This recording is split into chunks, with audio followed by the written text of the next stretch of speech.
Kami mau datang kepadamu Tuhan lebih lagi. Tuhan, Engkau penolong kami. Engkau tetap setia bagi kami. Dan segala perkara dapat kami tanggung di dalam.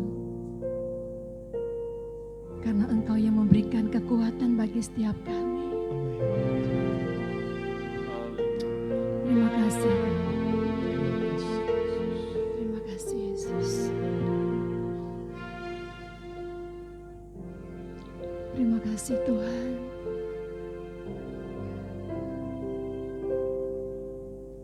Penolong yang selalu setia, memenuhi keperluanku, tak pernah Dia mengecewakan.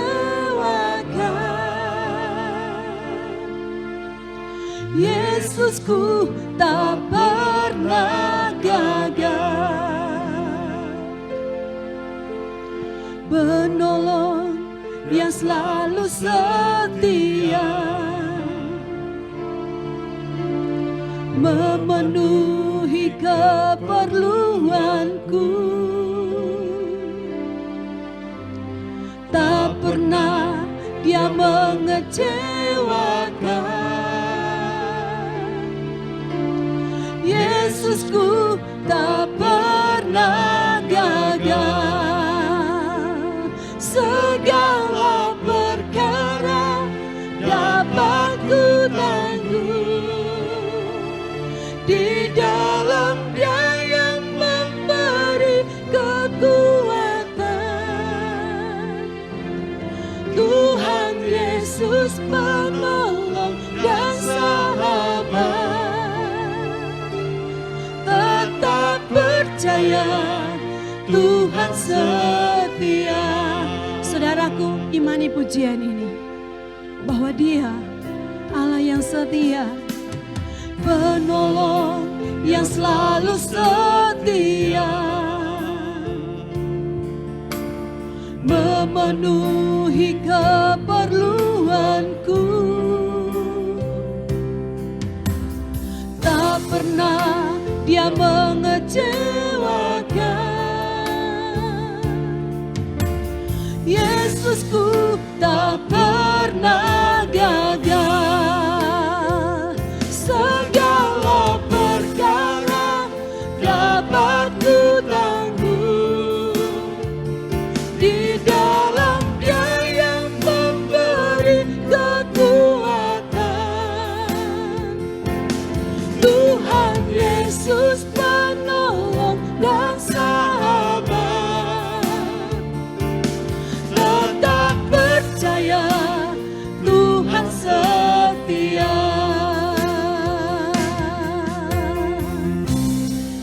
Saudara, sama-sama kita bangkit berdiri. Kita nyanyikan pujian ini dari hati kita. Kita percaya bahwa Dia adalah Allah yang tidak pernah meninggalkan kita. Apapun masalah yang kita hadapi, percaya bahwa kita dapat menanggung di dalam Dia yang memberikan kekuatan bagi kita. Haleluya. Penolong yang selalu setia, memenuhi keperluanku, tak pernah Dia mengecewakan. Yesusku tak pernah gagal. Sekali lagi katakan, penolong yang selalu setia. Penolong Terima kasih yang Tuhan. selalu setia, memenuhi keperluanku, tak pernah Dia mengecewakan. Yesusku tak pernah gagal. Dengan imanmu katakan, segala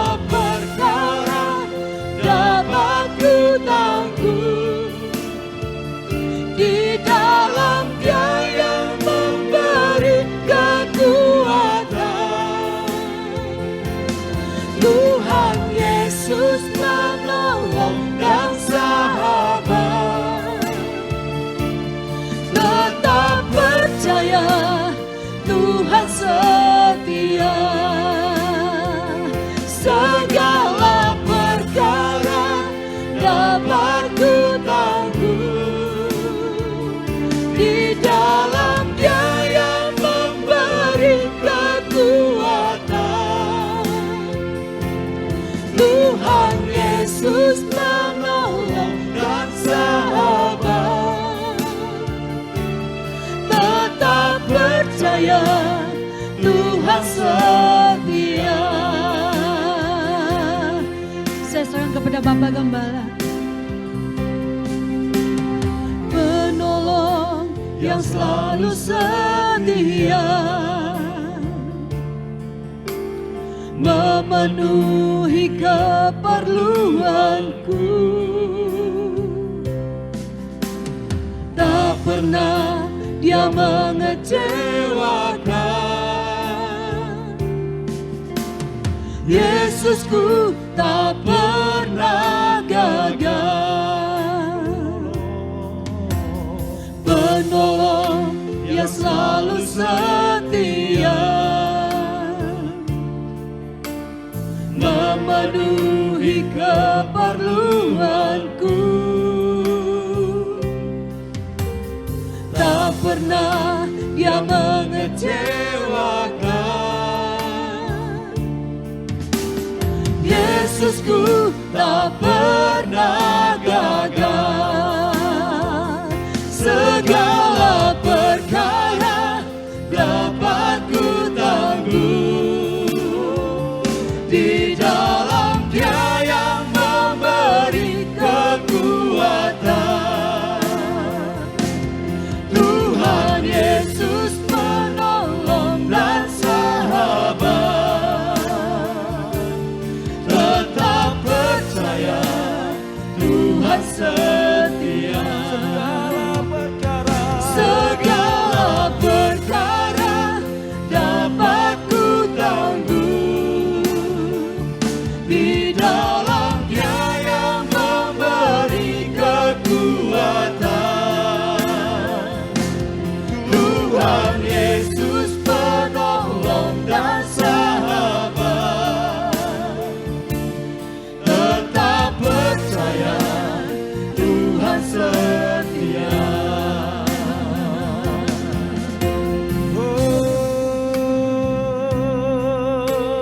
Setia di dalam kami Tuhan. Kau hanya setia. Kami sembah Terima kasih. kami sembah, Terima kasih. sembah. Haleluya. Terima kasih buat kasih setiamu. Terima Terima kasih buat kasih setiamu. Terima kasih Haleluya.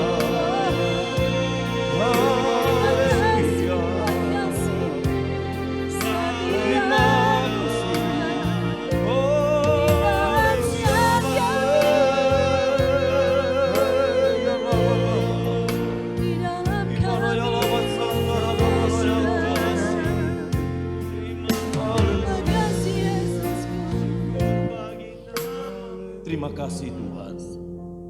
Terima kasih karena Engkau baik bagi kami.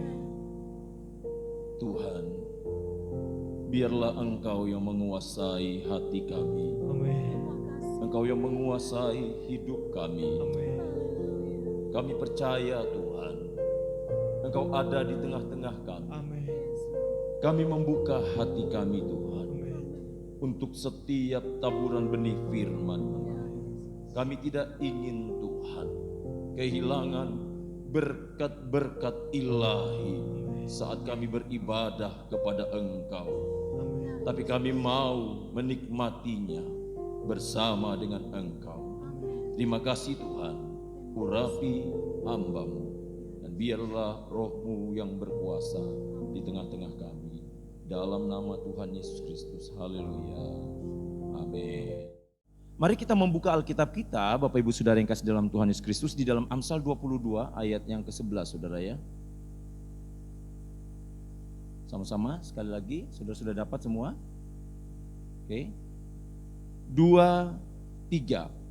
Orang yang mencintai kesucian hati dan yang manis bicaranya menjadi sahabat raja. Puji Tuhan, silahkan duduk. Saya ulangi. Orang yang mencintai kesucian hati dan yang manis bicaranya menjadi sahabat raja. Ya. Bapak Ibu, Saudara yang kekasih di dalam Tuhan Yesus Kristus, saat ini saya beri tema firman Tuhan, sahabat Allah. Atau biasa sering saudara dengar dengan dalam bahasa Inggris, friend of God. Ya, friend, sahabat. Ya, sahabat. Dan hari ini saya beri tema firman Tuhan, sahabat Allah.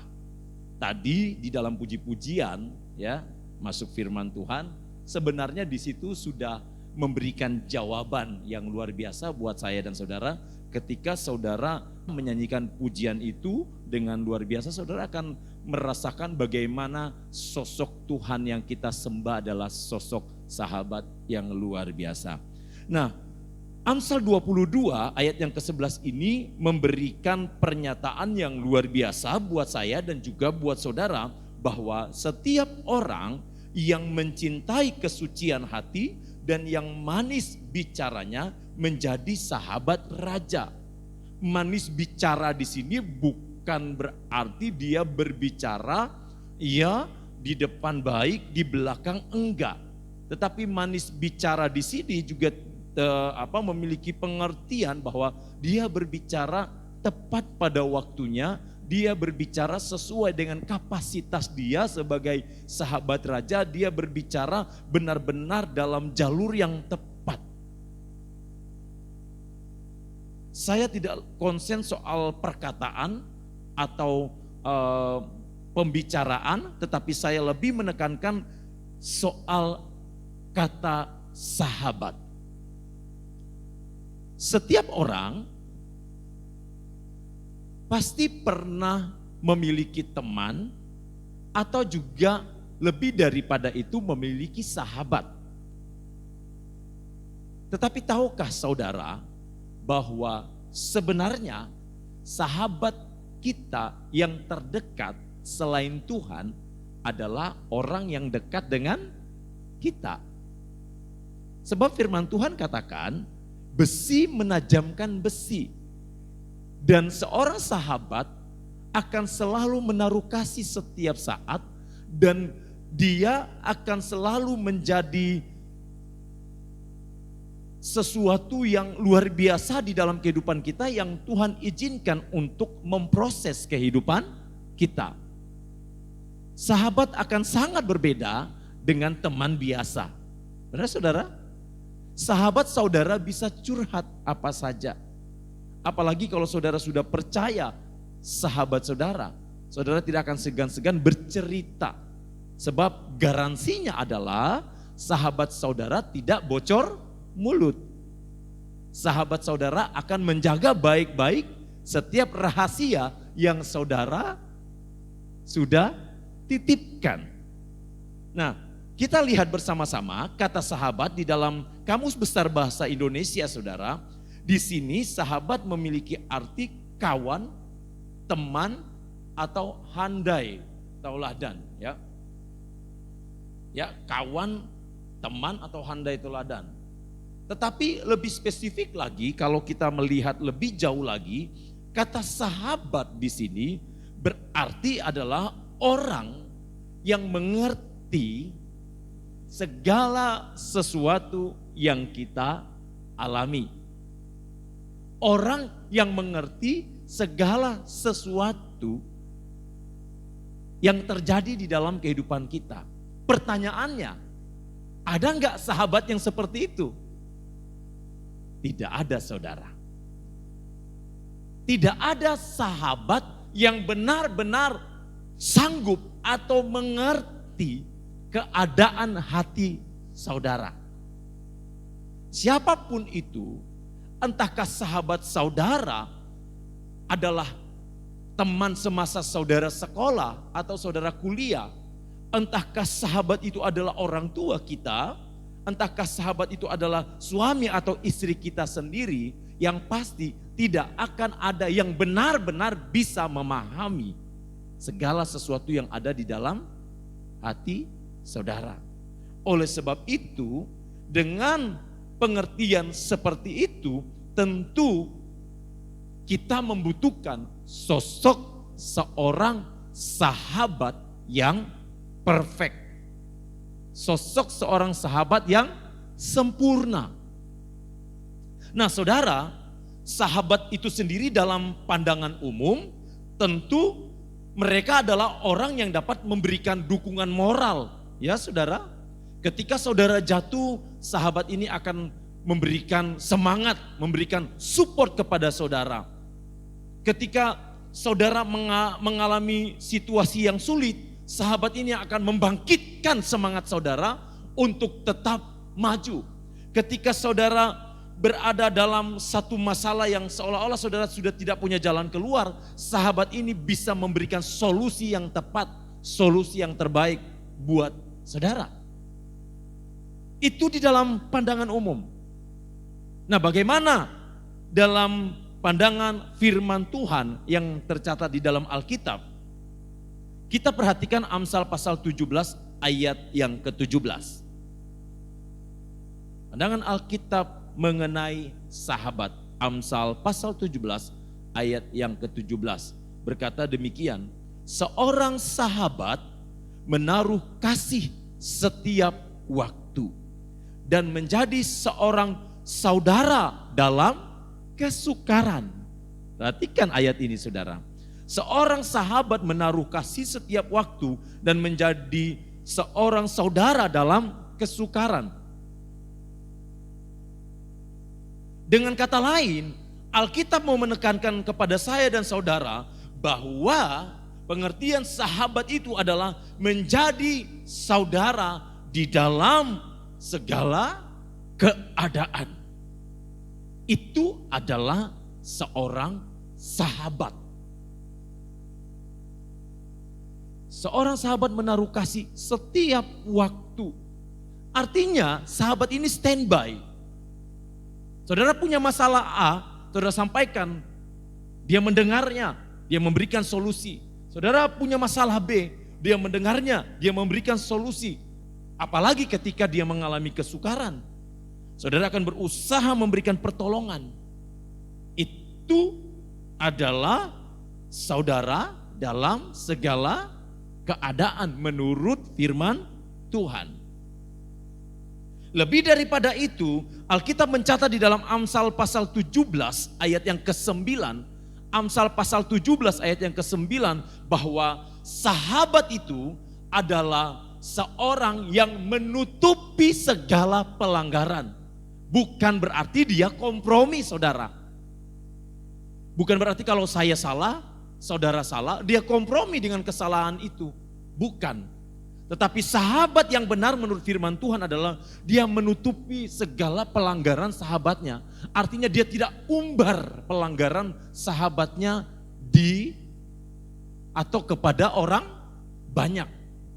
Nah saudara, kita akan melihat di dalam Alkitab yang pertama dari perjanjian lama dan tentunya nanti juga dalam perjanjian baru contoh sahabat Allah yang luar biasa, yang bisa menjadi standar buat saya dan saudara dalam menjalani kehidupan, dalam memilih seorang sahabat, ya, dalam menjadikan seseorang itu sebagai teman atau sahabat karib. Kita lihat dalam perjanjian lama yang pertama, contoh yang luar biasa yaitu Henok. Coba perhatikan atau mari kita perhatikan Kejadian pasal 5 ayat 22 dan ayat 24. Kejadian pasal 5 ayat 22 dan juga ayat 24. Dan Henok hidup bergaul dengan Allah selama 300 tahun lagi. Artinya sebelum 300 tahun itu juga Henok sudah bergaul dengan Allah ditambah 300 tahun lagi. Ya, saudara bisa baca itu di dalam Kejadian pasal yang kelima, ya. Dan Henok hidup bergaul dengan Allah selama 300 tahun lagi setelah ia memperanakan Metusala dan ia memperanakan anak-anak lelaki dan perempuan. Ayat 24. Dan Henok hidup bergaul dengan Allah. Lalu ia tidak ada lagi sebab ia telah diangkat oleh Allah. Salah satu orang di muka bumi yang tidak mengalami kematian adalah Henok. Sebab Henok diangkat oleh Allah. Mengapa diangkat oleh Allah? Alkitab menjawab bahwa dia hidup bergaul dengan Allah. Mengapa sampai Henok dikatakan sebagai sahabat Allah? Di dalam Alkitab jelas sekali memberikan keterangan yang luar biasa kepada saya dan saudara bahwa Henok seorang pribadi yang hidupnya selalu dekat dengan Tuhan, bergaul karib dengan Tuhan. Kata bergaul karib ini saudara, atau kata bergaul ini di dalam Perjanjian Lama dalam bahasa Ibrani artinya berjalan. Jadi boleh saya ambil pengertian bahwa Henok ini dalam sepanjang hidupnya dia berjalan bersama-sama dengan Allah. Berjalan bersama-sama dengan Allah. Inilah Henok. Kata berjalan di sini, di mana Henok hidup dalam iman yang penuh ketaatan kepada Allah. Henok sangat mempercayai setiap janji yang Allah berikan. Jadi saudara, kalau saudara masih meragukan sahabat saudara soal janji-janjinya, berarti sebenarnya itu belum masuk dalam level sahabat. Kalau kita melihat dari Alkitab, Henok percaya 100% akan janji Allah. Kenapa Henok bisa percaya 100% akan janji Allah? Jawabannya tadi, sebab Henok berjalan bersama Allah. Henok hidup bersama dengan Allah. Henok hidup bergaul karib dengan Allah. Sehingga kalau Henok mengenal Allah, Allah juga mengenal dia. Ya kan saudara? Ini Henok saudara. Contoh yang luar biasa di dalam Alkitab. Sehingga Alkitab mencatat salah satu orang yang hidupnya diangkat oleh Allah. Dialah Henok. Sejak dulu, ya, sejak awal sebelum Taurat Tuhan diturunkan lewat Musa, hukum-hukum Allah diturunkan, diberikan lewat Musa, Henok sudah melakukan semua firman Tuhan. Henok sudah hidup berjalan bersama dengan Allah. Dan ini tidak bisa terbantahkan. Contoh yang kedua dari Perjanjian Lama. Kita perhatikan dalam Yakobus pasal 2 ayat 23. Yakobus pasal yang kedua ayat 23 bisa ditampilkan.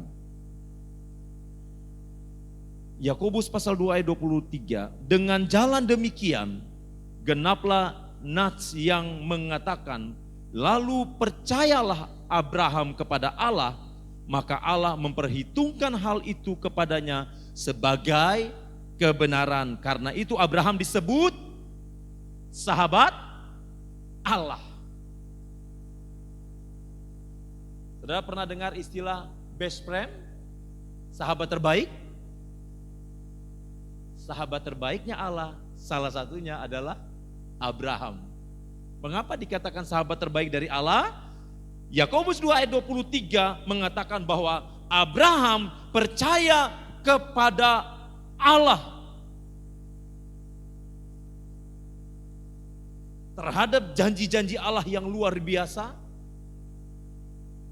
Ketika Allah menjanjikan bahwa Allah akan memberikan keturunan kepada Abraham, Abraham tetap percaya, tetap setia menantikan itu sampai usianya memasuki usia yang uzur. Abraham tetap percaya kepada Allah. Dan firman Tuhan katakan Allah memperhitungkan itu. Apakah hanya sekedar percaya saja? Apakah hanya sekedar, oh ya saya percaya bahwa Allah akan memberikan saya keturunan. Apakah hanya berhenti sampai di situ saudara? Perhatikan di dalam Yakobus 2 ayat 23 ini saudara. Maka Allah memperhitungkan hal itu kepadanya sebagai kebenaran. Sebagai kebenaran di dalam bahasa Yunani artinya status yang dibenarkan. status yang dibenarkan. Allah memperhitungkan iman Abraham sebagai status yang dibenarkan. Berarti ada status yang tidak dibenarkan. Ada iman yang sekedar iman, ya dibilang iman mungkin ya, tapi dibilang juga iman bukan. Karena di balik iman itu dia mengharapkan satu satu timbal balik. Ya, saya beriman kepada Tuhan asalkan Tuhan menepati janji-janjinya. Harusnya kan? Ya, namanya beriman kepada Tuhan, Tuhan genapi janjinya atau Tuhan tidak genapi janjinya, dia tetap beriman kepada Tuhan. Dan Abraham dibenarkan. Abraham dibenarkan. Imannya yang luar biasa, iman tanpa syarat kepada Tuhan. Saya katakan seperti itu. Iman tanpa mengharapkan balas jasa. Seolah-olah dia sudah berjasa karena dia sudah beriman kepada Tuhan. Ini Abraham. Allah memperhitungkan semuanya itu. Dan firman Tuhan katakan, dia dianggap sebagai sahabat Allah. Atau lebih tepatnya lagi, sahabat yang dikasihi. Sahabat yang dikasihi. Alasan Abraham menjadi sahabat Allah, tentu kita sudah baca tadi. Alasan Abraham mengapa sampai dijadikan sahabat oleh Allah, iman Abraham dibenarkan Allah. Ini menjadi kunci dan Abraham percaya dengan segenap hatinya tanpa keraguan, tanpa kecurigaan sedikit pun. Abraham kenal betul Allah yang dia sembah. Nah saudara, kalau saudara berkata saudara adalah pengikut Kristus, saudara percaya kepada Yesus, tetapi dalam praktek kehidupan sehari-hari saudara kurang percaya akan campur tangan Allah di dalam kehidupan saudara, berarti sebenarnya saudara masih menjadikan Allah bukan sampai ke level sahabat, tapi masih sebatas teman. Itu pun bukan teman yang kenal sehari-hari mungkin, tapi teman yang ya kenal, ya aku tahu orang itu. Sekedar tahu. Contoh yang ketiga, Ayub pasal 29 ayat yang keempat. Ayub pasal 29 ayat yang keempat. Contoh dari perjanjian lama saudara ya, saya masih mengangkat perjanjian lama ya. Dalam Ayub pasal 29 ayat yang keempat dan juga Kejadian pasal 6 ayat yang ke-9. Di sini ada dua pribadi yang luar biasa. Ayub pasal 29 ayat yang keempat, seperti ketika aku mengalami masa remajaku ketika Allah bergaul karib dengan aku di dalam kemahku. Siapakah dia? Yaitu Ayub. Yang pertama ya dari kedua orang ini yang saya maksud tadi. Yang berikutnya dalam Kejadian 6 ayat yang ke-9. Kejadian 6 ayat yang ke-9. Inilah riwayat Nuh. Nuh adalah seorang yang benar dan tidak bercela di antara orang-orang sezamannya. Dan Nuh itu hidup bergaul dengan Allah. Saudara, dari contoh pertama, contoh kedua, dan contoh ketiga dalam perjanjian lama, mereka yang dianggap atau dijadikan sahabat oleh Allah adalah mereka yang hidupnya bergaul karib dengan Allah. Mereka yang dijadikan sahabat oleh Allah adalah mereka yang hidup dengan iman kepada Allah. Mereka yang dijadikan sahabat oleh Allah adalah mereka yang menjaga kesuciannya. Jadi jelas saudara, standar Allah menjadikan hamba-hambanya pada zaman perjanjian lama sebagai sahabat adalah mereka yang benar-benar menggantungkan hidupnya 100% hanya kepada Tuhan. Yang dijadikan sahabat oleh Allah adalah mereka yang benar-benar menjaga kekudusan hidupnya di hadapan Tuhan. Baik perkataannya, baik perbuatannya. Dan yang dijadikan sahabat oleh Allah dalam perjanjian lama ini adalah orang-orang yang dapat dipercaya. Yang dapat dipercaya. Bukan yang suka mengumbar pelanggaran sahabatnya. Saudara perhatikan baik-baik ayat ini. Di dalam Amsal, seorang sahabat ya menutupi pelanggaran dan mengejar kasih. Dan inilah yang dijadikan standar oleh firman Tuhan sebagai sahabat. Saudara, siapa sahabat saudara saat ini? Siapa sahabat saudara? Apakah itu teman-teman saudara di kantor atau dimanapun juga? Apakah itu suami saudara, saudara anggap sebagai sahabat? Apakah itu istri saudara, saudara anggap sebagai sahabat? Apakah itu orang tua saudara, ya, saudara menganggapnya sebagai sahabat?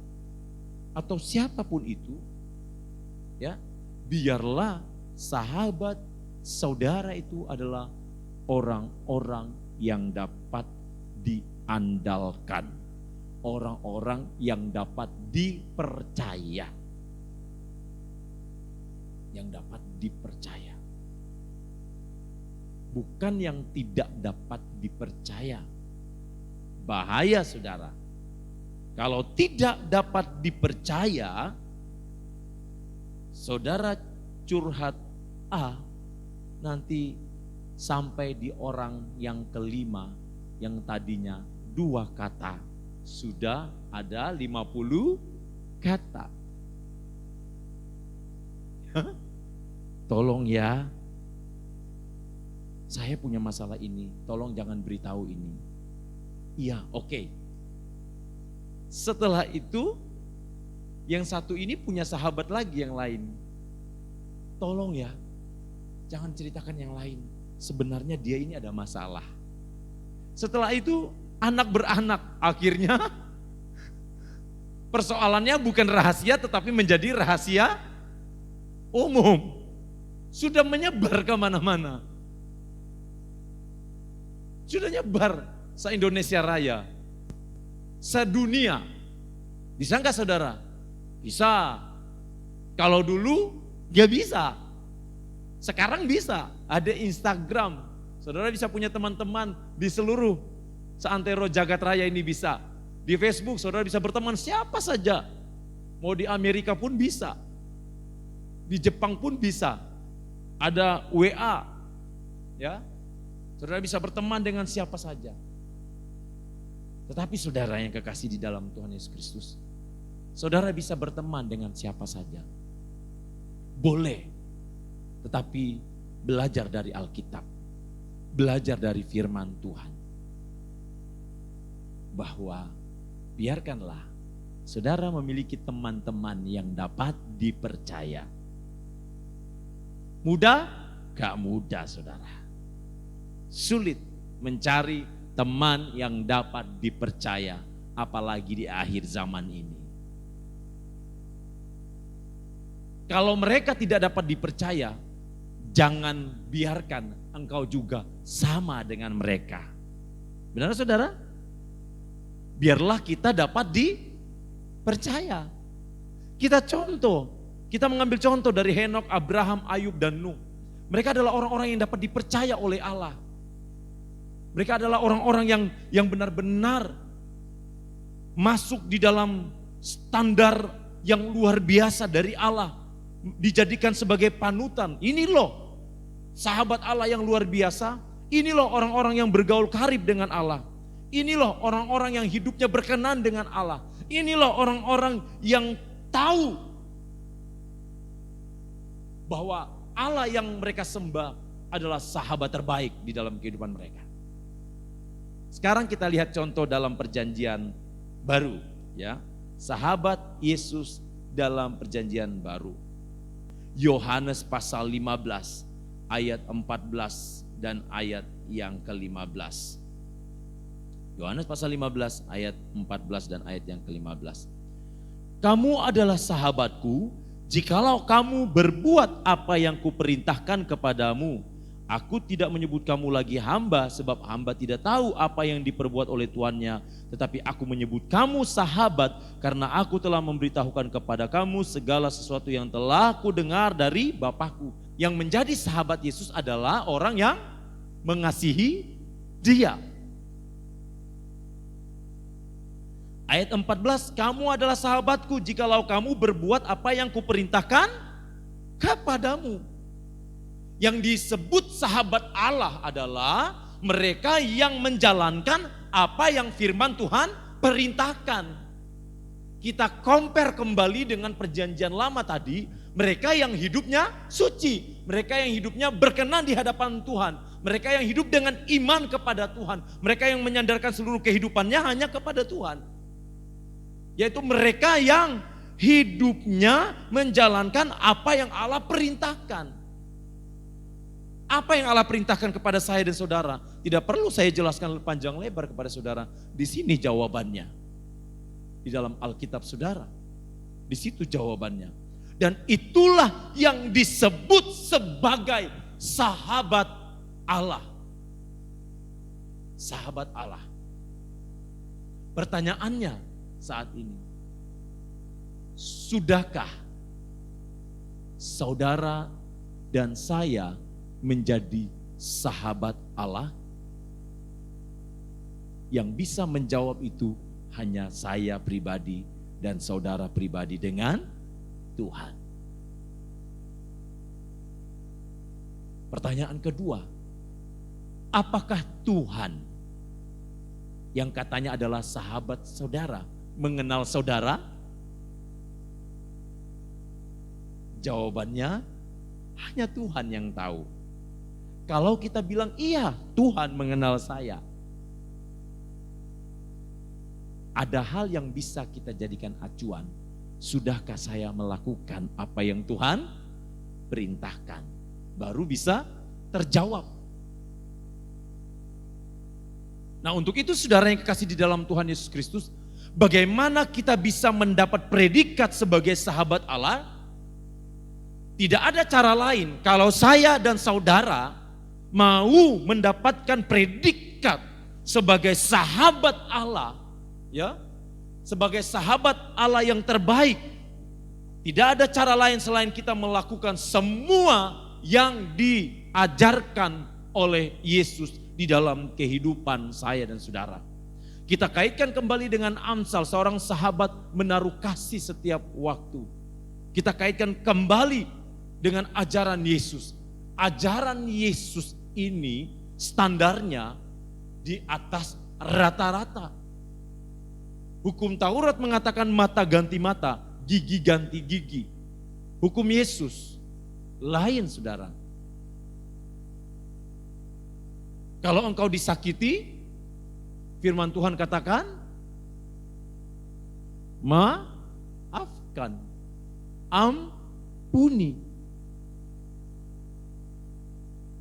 Apakah berhenti sampai di situ? Tidak. Saudara, selain harus melepaskan pengampunan, saudara harus bisa kembali mempercayai orang yang sudah menyakiti saudara. Mudah? Gak mudah. Tetapi itulah faktanya, itulah contoh yang Yesus berikan. Ketika Simon Petrus mengkhianati dia, apakah setelah pengkhianatan itu terjadi dan Simon Petrus meminta ampun kepada Tuhan, apakah setelah Tuhan Yesus mengampuninya, apakah Tuhan Yesus tidak lagi memberikan kepercayaan kepada Simon Petrus? Kan Yesus memberikan kepercayaan kembali kan kepada Simon Petrus. Itu artinya kesalahan Simon Petrus tidak melunturkan kesalahan Simon Petrus, tidak melunturkan kasih Yesus dalam menganggap Simon Petrus sebagai sahabatnya. Sama saudara, saya dan saudara adalah orang-orang yang berdosa di hadapan Tuhan. Tetapi kasih Yesus yang luar biasa itu tidak melunturkan, ya, tidak melunturkan kasih Yesus yang besar itu kepada saya dan saudara. Yesus tetap menganggap saya dan saudara sebagai sahabat-sahabatnya. Yesus tetap menganggap kita sebagai pribadi-pribadi yang berharga di matanya. Nah, oleh sebab itu saudara yang kekasih di dalam Tuhan Yesus Kristus, kita belajar dari tokoh-tokoh Alkitab ini.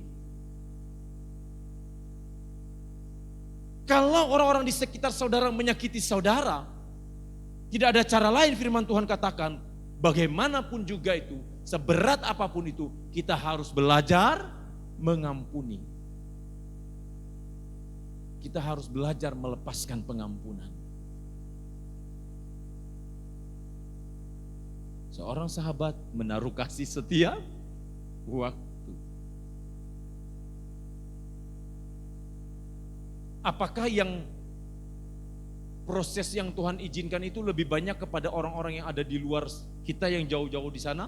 Kan tidak, saudara. Justru lebih banyak kepada orang-orang yang kita kenal, yang dekat dengan kita. Entahkah itu satu rumah dengan kita, entahkah itu satu kota dengan kita. Iya kan saudara? Tapi justru disitulah Tuhan memproses saya dan saudara. Kalau memang kita adalah sahabatnya Allah, kalau memang saya dan saudara adalah sahabatnya Yesus, maka kita juga akan memiliki karakter seperti Kristus.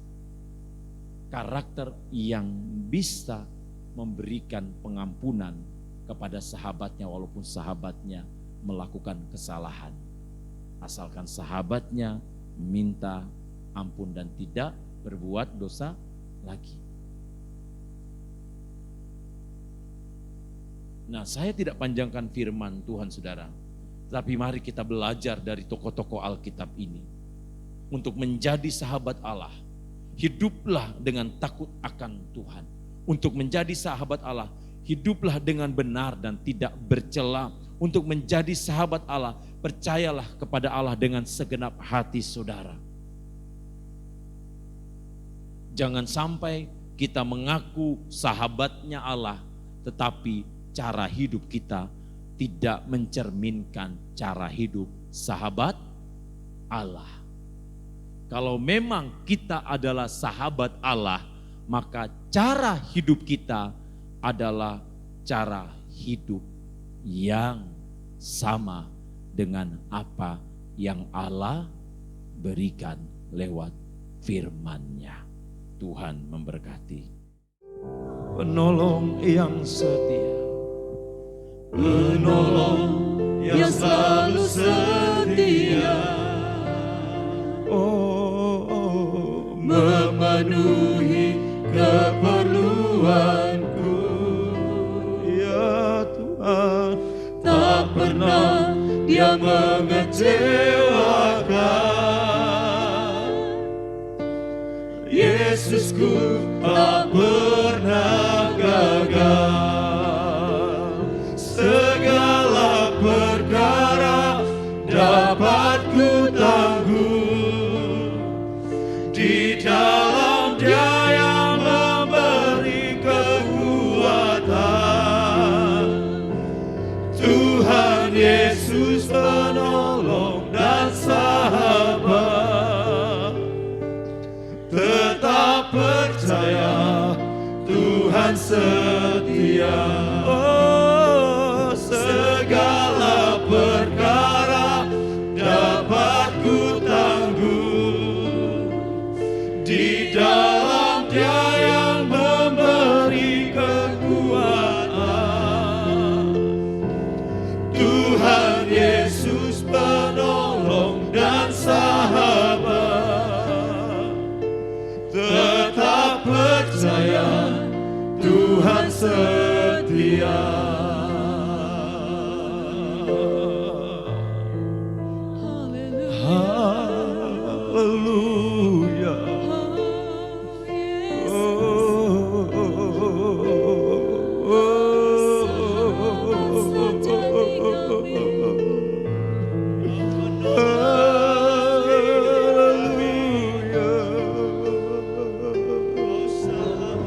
Saudara yang kekasih di dalam Tuhan,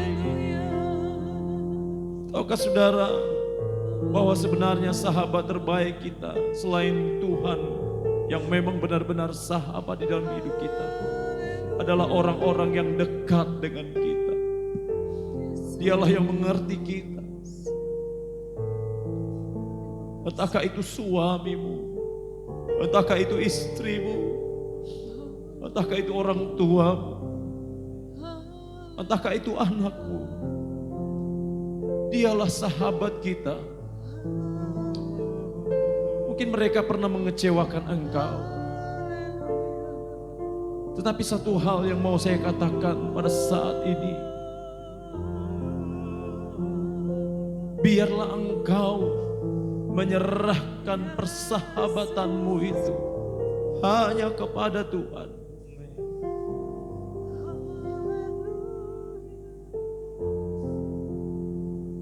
Mungkin engkau pernah dikecewakan,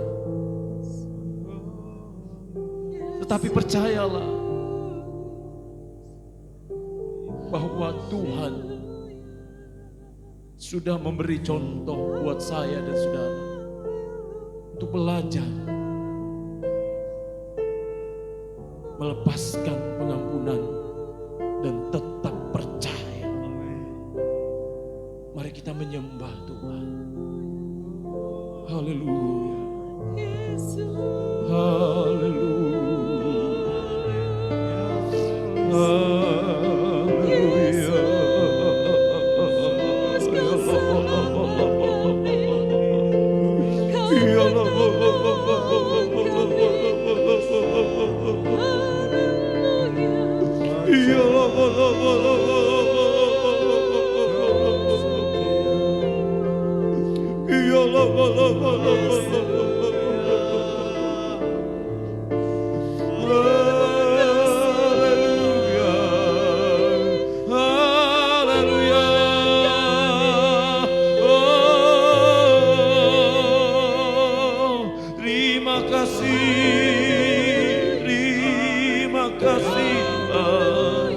Segala perkara dapat ku tangguh, amin.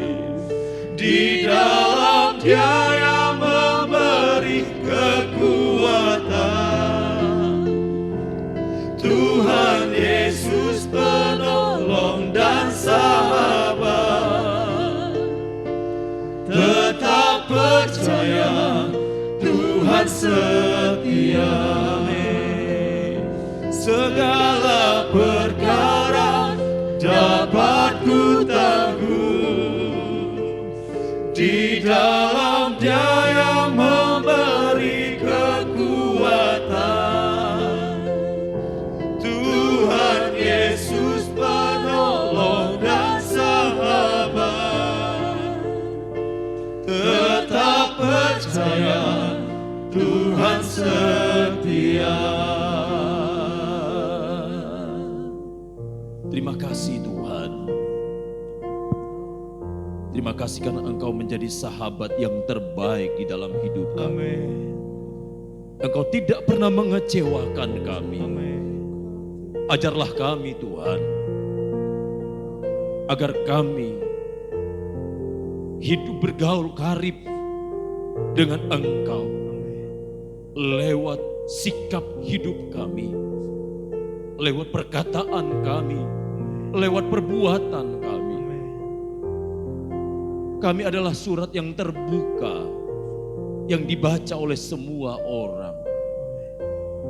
Oleh sebab itu mampukan kami Tuhan, agar kami dapat melakukan apa yang Tuhan perintahkan dalam hidup kami. Tolong kami Tuhan, karena kami sadar secara manusia kami tidak mampu Tuhan. Mari Tuhan, mari Tuhan berkuasa atas kami. Tuhan, kami tidak mampu menjadi sahabat-Mu Tuhan, karena kami sadar kekurangan kelemahan kami di hadapan-Mu. Tapi kami butuh Engkau Tuhan. Kami butuh Roh-Mu untuk memampukan kami Tuhan. Haleluya. Haleluya. Haleluya. Terima kasih Tuhan. Terima kasih untuk semuanya. Terima kasih untuk berkat yang Tuhan sudah siapkan buat kami. Balas berkati buat anak-anak-Mu yang sudah hadir malam hari ini. Balas berkati setiap pekerjaan umat-Mu. Rumah tangga anak-anak-Mu Tuhan berkati. Keluarga-keluarga yang ada Tuhan berkati. Saat ini kami berdoa secara khusus Tuhan. Buat keluarga-keluarga yang Tuhan izinkan terjadi hal-hal yang sulit. Tuhan, mari Tuhan, Engkau pulihkan setiap keluarga-keluarga yang ada. Di dalam nama Tuhan Yesus Kristus. Dimanapun itu Tuhan, Tuhan Engkau yang memulihkan semuanya. Terima kasih Tuhan. Sekali lagi Engkau memberkati umat-umat Tuhan. Engkau memberkati segala sesuatunya dengan tidak terbatas. Saudaraku, marilah angkat tanganmu dan terimalah berkat Tuhan. Tuhan melindungi engkau. Tuhan menghadapkan wajahnya kepadamu dan memberi engkau damai sejahtera. Biarlah kita menjadi sahabat-sahabat Allah yang memuliakan Dia, Raja di atas segala raja. Di dalam nama Bapa, Putra dan Roh Kudus, yaitu di dalam nama Tuhan Yesus Kristus, kami sudah berdoa dan mengucap syukur. Haleluya. Amin. Tuhan memberkati.